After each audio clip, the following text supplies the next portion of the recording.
Welcome to another edition of the Black Wealth Experience podcast, and we're coupling this with the um, Mile High Real Estate Spotlight. And so today I have Aaron Westbrook on, and I can't wait to start talking to him. And just remembering that the goal here is to get people in the homes. We're going to do everything we possibly can to get people in the home, whether it's on the Black Wealth Experience side and trying to get folks of color in the home, or whether it's on the real estate side and we're just of anybody who is trying to get in the home, because the number one goal, and what we've realized is the number one way, at least in the United States, to build wealth is through real estate.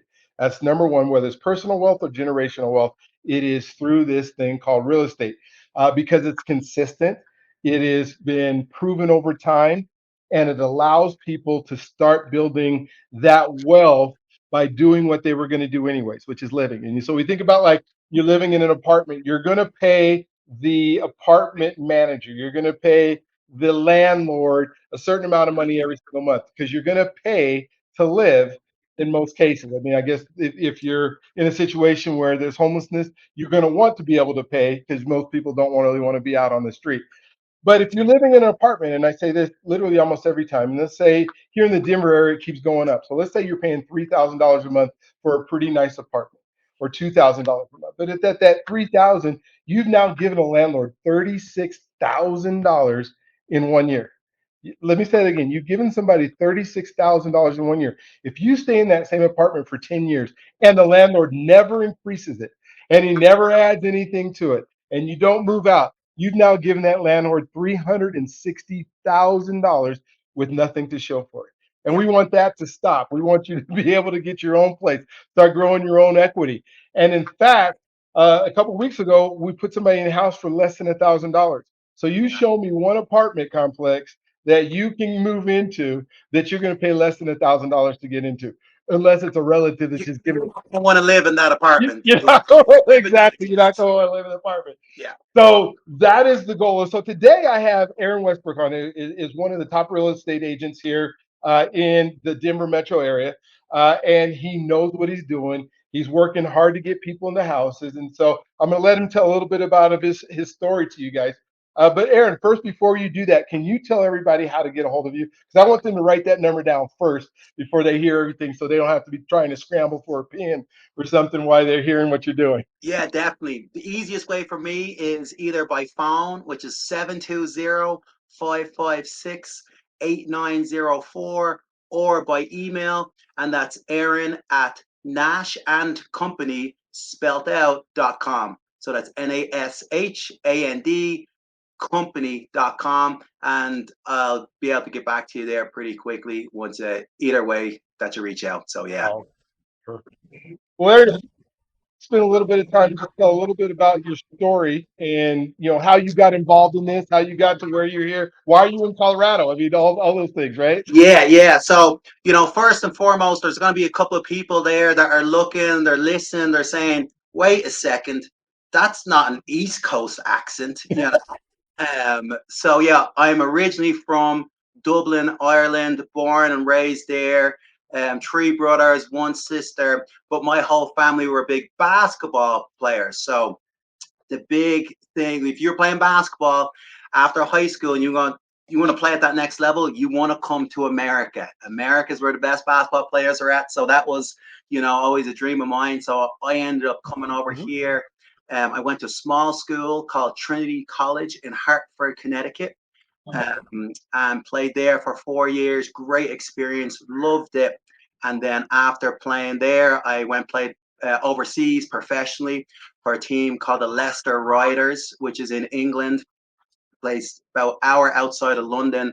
Had a great time there playing basketball. I was playing with my older brother as well at the same time. But my brother that I was playing basketball with, we had both done foreign exchange students before. So Mhm. I was doing one in Ohio and he was doing one in Colorado Springs. Well, I went to go visit him in Colorado Springs, and I realized I got the short end of the straw, right, going to Ohio. No, yeah, no offense to all the Ohioans out there, okay? But I just loved Colorado Springs. He ended up marrying a girl that he'd met there in high school, so they got married. His wife, they got married here in Colorado. I came out to visit a couple of times, and every time I came out here, it didn't matter the season. It was always sunny. There was good people out here from all over the spot, and you had these amazing mountains. Mhm. So after playing basketball in England, my brother was going to go back to Ireland. I was looking to go play basketball in France and learn French. That was option A for me. But my option B, I'd watched this movie called Out Cold. Okay, Zach Galifianakis. It's an old school movie, and I was like, wait a second. I think I could do that for a year. Be a ski bum and Mhm. learn how to snowboard. So my option B was if things don't work out with my agent in France, I'm gonna come to Colorado and learn how to snowboard. So that was about 13 years ago now. I called my friend up. I said, "Hey, can I crash on your couch? I'm coming to Colorado." And so yeah, that's kind of what brought me here to Colorado. I always thought to myself, after living in the States for 4 years and doing a foreign exchange student my sophomore year of high school in Ohio and traveling here throughout the States a lot, I've gotten the opportunity to travel a lot. I always enjoyed my time here in America, but I always tell people I could never live in America except maybe Colorado. And I said that from about 16 years old on. I always tell people, I could never live in America except maybe Colorado. That place is a little different. So 13 So you're years later, here. Yeah. wife and 2 kids, I'm still living here. So yeah, I that's love kind it. of what brought me out here to Mile High City. Gotcha. So why real estate? What got you into the world of real estate and other than the ability to make some money, I suppose, or be able to talk to people, but what was your like life goal or whatever as you decided to start into this industry? Yeah, for real estate, for me, the thing that really kind of was the catalyst was when I went and bought my own house. The Irish in general, we love real estate. It's in our blood, kind of thing, just in general. If you ask a lot of Irish out here, I guarantee if they've been here for longer than 10 years, they have investment properties. Okay. About 90% of them. It's just the Irish love real estate. But we bought our house here. I'm out Southeast Aurora area about 9.5 years ago, and that was the true catalyst for me with regards to researching, looking into the areas and doing all this kind of stuff and just really enjoying it. I enjoyed the whole process. At the time I was working at Children's Hospital as a mental health counselor, so I worked over in our inpatient unit and then in the emergency department, and I loved that job. um, but it was when I started looking for my own house and when we bought our own house, I was like, hey, maybe I need to do this a little bit more intensely. So Mhm. that was kind of the initial kind of catalyst for me, was actually buying my own home and saying, hey, I really like this. Let's do this a little bit more full time. Gotcha. So what is you love about what you do? What is something like, hey, I do this because, one, obviously it's a job and it's a career that you have, but I don't think people stay in real estate unless it becomes a passion. Correct. you Yes. know, and Yes. you're here and you're still doing it. So what is that about what you do that you just absolutely love? Well, I think it's just one of those characteristic things where I'm one of those kind of extroverts. I get energized by people, being around people, meeting new people, and things like that. So this was a job where that's kind of a big part of it, Hmm. connecting relationships. So it was something that I was just doing naturally on my day to day, and now adding this kind of hobby part that was initially a hobby with this passion of people, and it was kind of the perfect marriage for me. And a lot of people before it's, oh, Aaron, you'd be great in real estate. And I was like, oh yeah, maybe, but it was that's eventually got there, and yeah, it's the people for me. It's the relationships, and like you said as well, Brian. It's if you when you're working with people in general, Hmm. regardless of the age. So I always say, a lot of people would tell me when they heard, oh, you're a mental health counselor dealing with, pretty tough scenarios, that's got to be a really hard job, they would say. And I said, well, working with kindergartners all day long is a really hard job if Yeah. you're passionate about it. Working with third graders is a really hard job if you're not passionate about it. And if you're not, lots of times, you're not going to be great at your job or you're not going to last long. And same thing, even working with people here in real estate. They're a little older than the kindergartners or the third Mhm. graders. So I saw children's, but if you don't love it and you're not passionate about it, um, especially if you're on the you know front side of things, right? There's a lot of things in real estate where you could be on the back end, and that's fine. But in terms of our job as realtors and out and about and meeting people and stuff like that, you're not passionate about that and you don't love it, it's probably not going to be doing it for a long time. Yeah, no, I can remember I was a teacher for 25 years, and I taught at all levels, whether I was a professor at the university. But I can tell you, my first year was in a first grade classroom. I wasn't passionate about the classroom at all. You just, yeah, you have to have a special gift to be able to work with some of those first grade. And then when I worked in homeless services, I was super passionate about being Mm, able to work in homeless services and really move the needle forward. But what I started realizing is when we start talking about generational wealth and we start talking about moving people into a place where they can create personal wealth. Working in homeless services, it's just a revolving door. There's just so much that goes into it, whether and on the mental health side of it, but there's so many people. And what I was able to trace it back to is I started, asking questions about childhoods mm, and growing up for the mm, people that are experiencing homelessness. And what I found pretty much across the board was most of the folks, especially the folks of color, all have these childhoods where they were not stable in a home, where they were moving from apartment to apartment, where they may or may not have had a dad and a mom both in a house. They were transient, and all of a sudden, all these issues of life over time just caught up with them yeah, because they didn't have that. And then you look at the statistics that show people who have had that stable were able to be in a home that was a purchased home by their parents, or in a neighborhood where they went to elementary, junior high, or high school. Here in the U.S., where it's you did that, you were stable for 12. You had the same friends in your neighborhood, the people on the block, especially in some of the black neighborhoods, like everybody on the block was taking care of you. You can get away right, with right. nothing. Everybody is an uncle. Wait, Yeah, all your yeah. auntie and uncles? Yeah, and I don't know how it was in Ireland, but I assume it was pretty close to the same. If you had that stability, your chances of success were much greater later.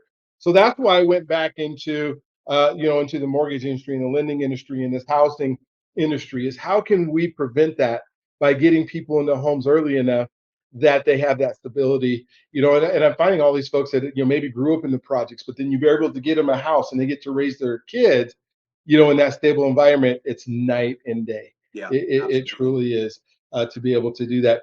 So over the years, just kind of talking about what you're doing as you've been doing it, what are some of the things over the years that you've found that can help people get into a home versus some things that don't? Like, I guess an example would be like where to look, or how do you find that? What's the importance of like the job that you do to help people be successful in this home journey of finding a home? Yeah, I think that the biggest hurdle is, and especially when you're talking about maybe a generation or group of people that, like you said, didn't grow up around conversation about home mortgages, and the conversation was on rent. Didn't grow up with conversation about investment properties. It was, or maybe moving from Mhm. apartment to apartment, whatever it might be. But it's that knowledge and understanding um, that home ownership is there. So I would say Mhm. knowledge is key, right? Knowledge is key. You just mentioned it, being able to get somebody in a house for $1,000 down. There's so many people out there. It's like, oh, I can't buy a house right now. Well, why can't you? Did you talk to a loan officer? Have you talked to a realtor? It's like, no, I can't because I don't got enough money and the credit score is not high enough. Well, what's your credit score? Well, I actually don't know because I haven't looked at it. You know what I mean? It's Yeah. the knowledge part, but it can be scary at times too, right? It's and that's why people that kind of that ignorance is bliss. I'm just not going to look over there. You know what I mean? Especially if I do know maybe that credit score is a little bit lower, I'm not going to look. I'm not going to deal with it. And now all of a sudden I just go this way, as opposed to opening that door and talking with somebody to say, hey, this is how you can sort that out, right? Giving somebody like yourself a call, and that could look at that financial picture and say, hey, this is what we're going to go. This is going to be a game plan. And maybe 6 months from now, 8 months, who knows? We'll be in a position to buy a house, and people would be like, and you've seen it, like, what, really? I, I could, and it's going to be Right. less than what my current rent is, my mortgage, huh? So I would say knowledge is key when it comes to that for sure. Well, give me like maybe one of your very favorite stories of how you were able to help somebody find a home, and what it felt like, I guess, once they moved into that home. What Yeah, was that like? I think about it. It was actually, one of my first transactions, and it was a time when I was like figuring out what was my strategy going to be in this real estate. How am I going to go about it, right? Um, and I'm not sure. Our broker owner, Chad Nash, he came from a data analytics background, right? He's the real estate doctor out here. He really does have a PhD. That is Mhm. actually legit. And it was in data analytics. So his kind of bread and butter was this kind of his CRM and, in the Mhm. computer. That's not my bread and butter. No, I hear you. Not a computer guy. You can ask my wife, okay? Like, hey, babe, can you come do this thing for me or whatever it is? Yeah. But when I realized that, where it's like, okay, what is my bread and butter in this Mhm. industry? And it's conversation and talking. So I remember, just my wife's cousins were in town, and some of them in from Hawaii. My wife's originally from Hawaii, and they were about to go out, on the town in Denver and stuff like that. And I was letting them. There was 9 of them. They're all very loud, and so there's a lot of conversation going on. And I remember saying, "Hey, it's very important now, before you guys go, and I get their attention, because like, what's Aaron gonna say? If anybody knows somebody looking to buy or sell, tell them to give me a call." And Mhm. one of them said, "Actually, our neighbors, so and so, are moving from Hawaii to Colorado Springs." I'm like, oh, I met them last time I was in Hawaii. Let me give them a call. And they had been working with a realtor, but it wasn't working out really with them. So they were like very appreciative to get my phone call. And but it was just kind of that initial like, oh yeah, doing what you're good at, and kind of letting it roll off that way. So that was kind of one of those like funny, moments. Yeah, so it was fun.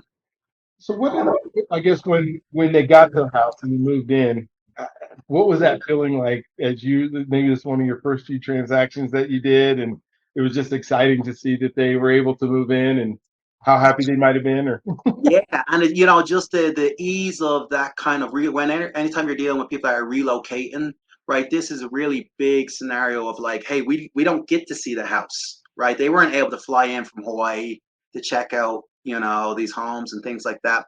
So, besides even just like looking through the house, and these days, of course, you can go on a 3D tour and look at the pictures, but at times you can't really get that full feel, but also of the neighborhood and different, what's it like when you're driving in? Is it wide streets? Is it tree lined? Are there people walking their dogs? Things like that. So what I'll actually do is I'll bring my dog with me anytime working with people that are relocating, and I'll walk the neighborhood with my dog. People are very open to talk to you when you have a dog, especially when it's a golden doodle. You know what I mean? It's like, hey, here's my golden doodle. What's yours? A Bernedoodle? Let's chat and get a feel for the neighborhood, see what's going on and stuff like that. So to be able to relay that to them, and I think there was just a lot of comfortability of them moving there and knowing exactly what they were getting into. And for me, when you're talking about a home purchase, it's such a big decision, and when you have a big part to play in that, and when people are excited and happy, that fills me, and it's like, okay, good. You know what I mean? This is exactly what I want, for you. So yeah, just being able to help people, and that's just great. so our market now, it's one of those markets that just is. People are scared, I think, because they don't know. We had a clearance sale on rates, back a couple of years ago, and so everybody thinks rates are supposed to be there. But what do you think is happening in the market now? That is it why it's a good time to purchase? I say it's always a good time to purchase because what real estate does over time. But in your mind, and as you're helping people, what are you telling them through this market of why it's a great time to buy, and then helping them navigate it? What are some of the things that you're doing? Yeah. A couple of one of the things is once again just kind of education and that knowledge piece, and um, because there can be confusion out there if you're listening to whatever news article. A lot of times that's the national news, and you're hearing this and that, as opposed to like, okay, what's going on in our market and what's going on in the market in general. And when you realize that the market is actually very healthy with regards to the FICO scores that are backing these loans, um, things like that. The market's healthy. The issue is affordability. That's what's Right. happening with these higher interest rates. So you don't have to worry about getting into something that's like, okay, is this going to blow up on us? No, we're not there at all. And as a result, one thing that I tell people is there's a reason I told people that I could never live in America except maybe Colorado.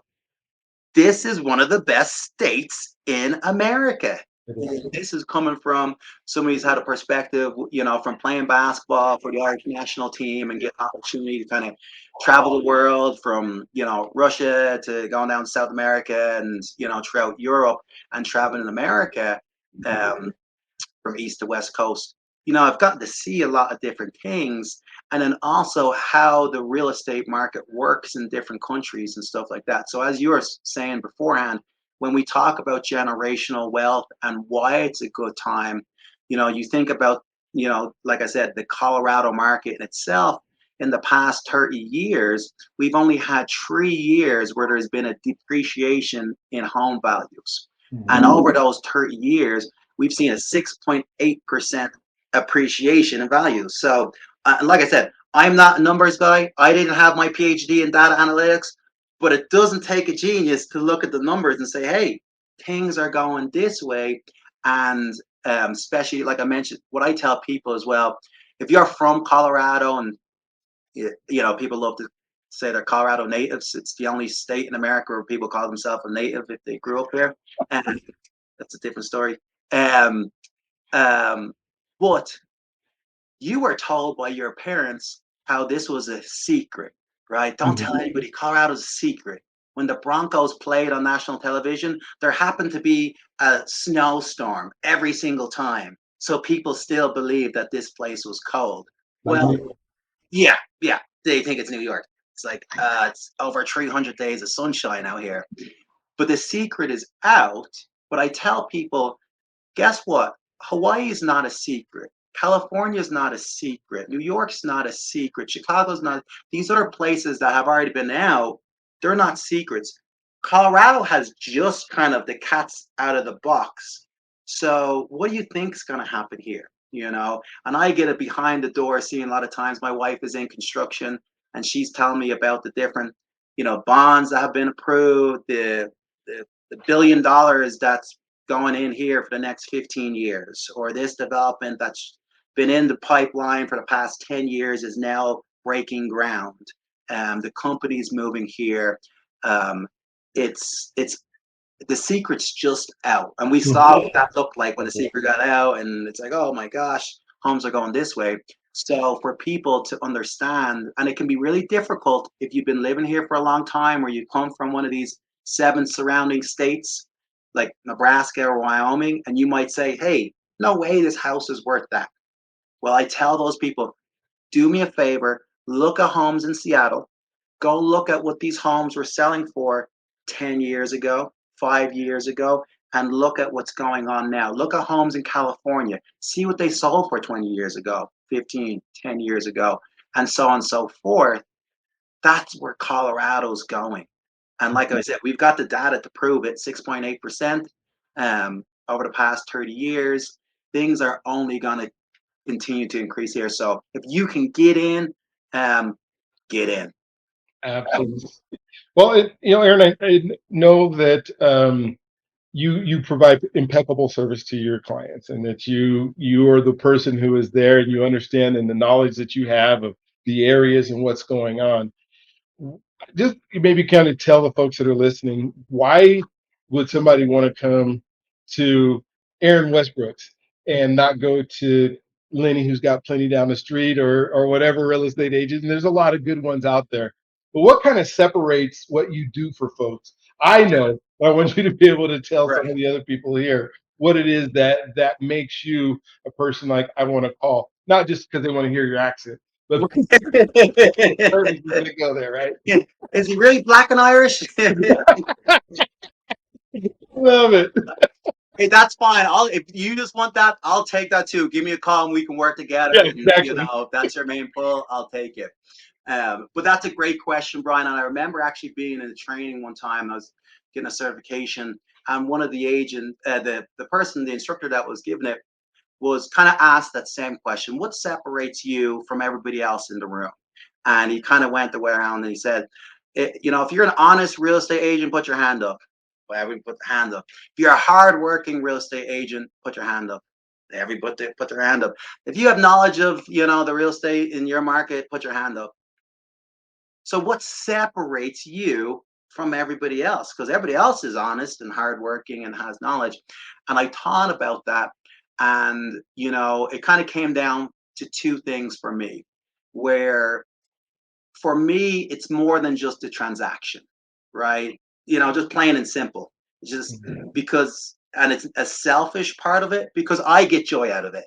I get joy out of the relationship and the experience of this, going through, looking at homes and, going through this whole process. Um, I get joy out of that. It makes me want to stay in my job even longer. Um, and I can say I don't think everybody is in that same Mhm. boat category for whatever reason. Maybe they're just too busy and they can't experience that with you. It's got to be on to the next one. And then number two, probably one of my skill sets that I've you know realized I learned. I do a good job, or of being able to really calculate what's going on in the market, and that's basically just because I'm a bit of a nerd. That it's not just the home buying and selling. It's like looking at interest rates. It's things in your job that I enjoy reading and listening to podcasts about, that other people would be like, why would you do that? I'm like, it's so interesting. Did you hear CPI data is coming out tomorrow? Like, I can't wait. You know what I mean? Or this was going on. So just even knowing that and having your finger on the pulse within the market, and then being able to really identify home values. So, and I didn't realize, I'm like, well, like sometimes I'd see like, oh, they underpriced that house, or hey, that house is priced perfect. And realizing like, how did I know that so well? And it came back from, like, when I mentioned, when I bought my own home, I was working night shift at the hospital, and at nights a little bit slower, kids are sleeping, we're still checking on them, things like that. But I would spend easily about 3 hours a night researching the neighborhoods, and I kind of was able to create this skill. I'd go back and look what this house sold for and do this and everything else, where I can go in a short period of time, look at a neighborhood, do my kind of data analytics on it, and be pretty close, to it. So that's kind of one of the things that I give myself a pat on the back. But I would say those are the two ones. It's just that experience that you get with me, because, like I said, I just love it all. And then also really being able to pinpoint what's going on in the market, and especially when it comes to that price points, whether it's buying or listing, that and in this market, that it is very volatile at times, right? It's so key. That listing price is just key right now. Well, thank you for running down here on our time, and things that I want to make sure is please tell everybody how to get a hold of you again. And then once you're done that, maybe just give us some closing thoughts about, what's going on or whatever is on your mind that you want to make sure that everybody knows before we end our time here today. Yeah.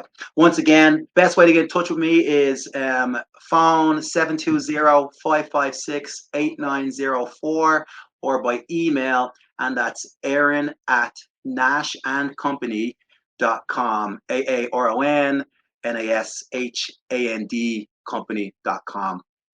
So I'd love to hear from you.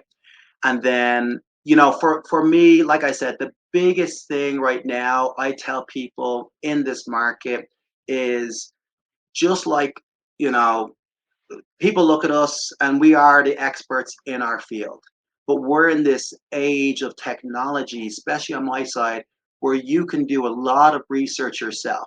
If you are in the market right now of thinking about buying, which I hope you are, jump on your computer, jump on Zillow, jump on Redfin, start just looking at it, whether it's 30 minutes, 40 minutes a day, and really help yourself get that kind of knowledge of the market and kind of being able to dig into the data. Because as I said, it's, you know, and you mentioned it, Brian, with regards to generational wealth, America has built it where home ownership, there's nothing more tax advantageous than ownership. There's nothing more stable when it comes to passing down generational wealth than home ownership. And there's nothing more easier to get on with regards to trying to get off that hamster wheel to financial freedom than home ownership because of the systems that have been put in place in this country. It not all in Ireland, you can't just go, hey, I have a 750 credit score, here's $400,000. Doesn't work that way. You can't do a 1031 exchange in Ireland. Doesn't work that way. You can't just pass down this, home that's appreciated to $1 million without having, some of the tax um, you know, uh, Implications and stuff. like you can in America. Wow. America is number one. You guys like to say are number one in everything, like the World Series of baseball, but only American Plays baseball. plays it. The Denver Nuggets are your World Series champs. I'm like, I don't think everybody was invited to this game. Yeah, exactly. But the thing you guys are the best at is capitalism. And when it comes to that home ownership, there's so many avenues to get access to that in order to do what we talked about and kind of start that generational wealth. Wow. So thank you, Aaron. I hope that maybe we can check back in 6 months or so and have you back on the show and have you back, just really talking about some of the things that where the market's at and that kind of stuff, because this has been so enlightening for me.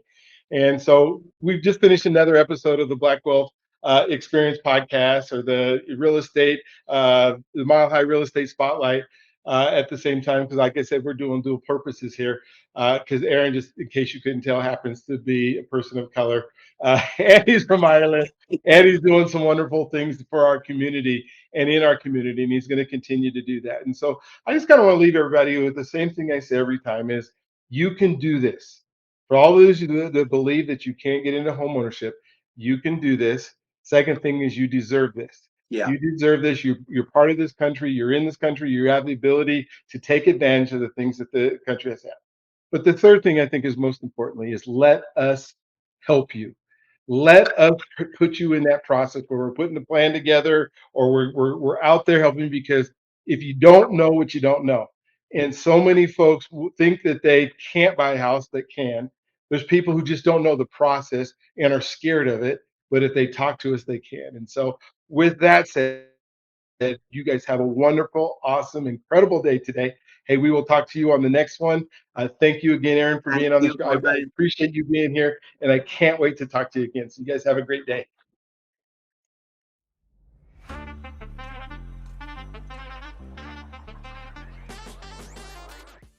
This is Brian Arnold, and if you are listening to this part, you've just watched one of our episodes of the Mile High Real Estate Spotlight, where we've just talked to one of the best of the best. And I want to thank whichever guest that was here. They are phenomenal. They are amazing. They are the top of the top, the best of the best that are in our industry that are here with us today. And so I encourage you to please call them, pick their brains.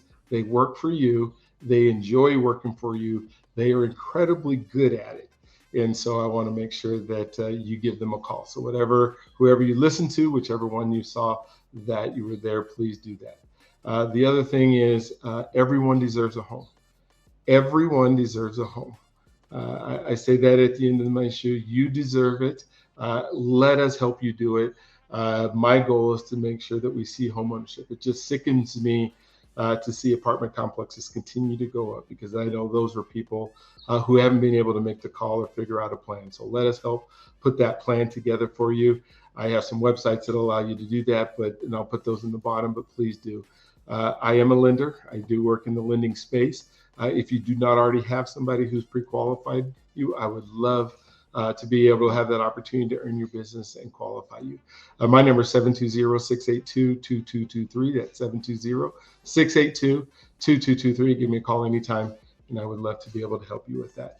We also do living trust. And so when we think about an estate, that to try to avoid probate and make sure that doesn't happen. So whether it's you, if you own a home, and you should have a living trust. And I will say that everyone not just deserves it, everyone needs a living trust if they own a home.